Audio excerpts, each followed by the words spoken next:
As golf course architects, we learn early on to trick the golfer and to put fear into a golfer.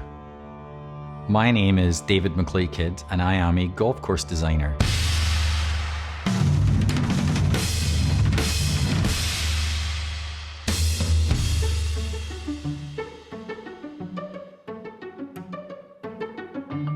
Today we are at one of my, or maybe my favorite spot on earth, Bandon Dunes. When I built this, I didn't ask the question, is harder better? Is there a need to have resistance to scoring? What are the shot values? I built a golf course that fell across nature and was an adventure and allowed people to have fun. I think that the question of challenge, difficulty, playability are the greatest questions for our game. When I came here as a 20-something, I was completely steeped in golf from the United Kingdom, especially from Scotland, where I'm from. And there, golf is as much about the weather as it is about the terrain you play across. And the weather offers a fair amount of the difficulty, the challenge that's involved. In the US, I started to be indoctrinated into this ethos of resistance to scoring and shot values and this whole harder is better ethos. And then Tiger Woods turned up and everyone said, you know, golf's too easy. And I and many other golf course designers sort of bought into that. For quite a while, golf courses got really, really hard for the average player. It's very easy for a golf course designer to think that they're working for the person that writes the check. It's very easy to forget that in the end, they're working for a golfer.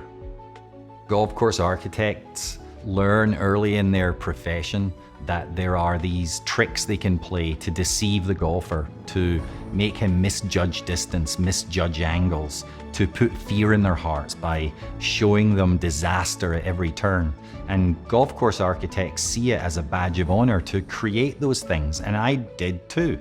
I've gone back and reevaluated that. At Mammoth, I went the opposite way. I wanted to sort of reset my architectural ethos. I started to wonder, when you play a golf course that you know and love, there are certain holes on that golf course that you enjoy more than others. There are certain holes that you can be more aggressive on than others. The simple analogy I used was green light, red light.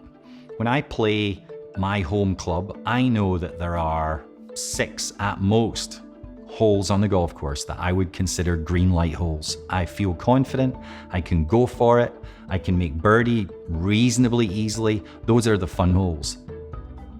I wondered to myself, what would happen if I tried to build 18 holes which were green light holes? If I tried to build your confidence and get you to play aggressively, it doesn't mean I'm going to make them easy. It just means I'm not going to make them overly hard. Making birdie's still going to be a challenge, but I don't want you to wreck your card. I don't want you to lose the ball. I go back and reimagine the courses that I've done in my career on a pretty regular basis. This plan I'm looking at now is an up-to-date aerial photograph of Bandon Dunes. Here on the 14th hole, this is a relatively short par 4. I want to take this bunker out completely. It really doesn't serve much purpose. Look at that. What's interesting is my peer group, some of them have pushed back on that, trying to find negatives in it. It takes too much grass to do it. There's not enough challenge in it. And yet, if I stand on the 18th green of the courses I've created that follow that mold, I don't hear any golfers saying it was too easy. I had too much fun. What is entertaining about golf? It's scoring. It's about continually hitting the ball. It's about having some degree of success. And so if I can build a golf course that allows scoring and allows recovery, that makes for a lot more fun. I will never be an apologist for being an entertainer on a golf course.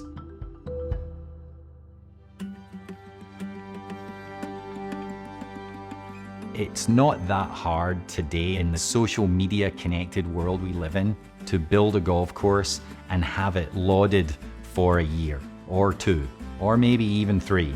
But it's hard to do it for 5 or 10 or 20. Maybe that's where the old dead guys win over the young live guys like me, is the courses that are truly great have to stand the test of time. 20 years ago, this place opened, and in 2020, it'll host the US Amateur, probably the most elite amateur event in the world. That makes me feel like I had a successful career.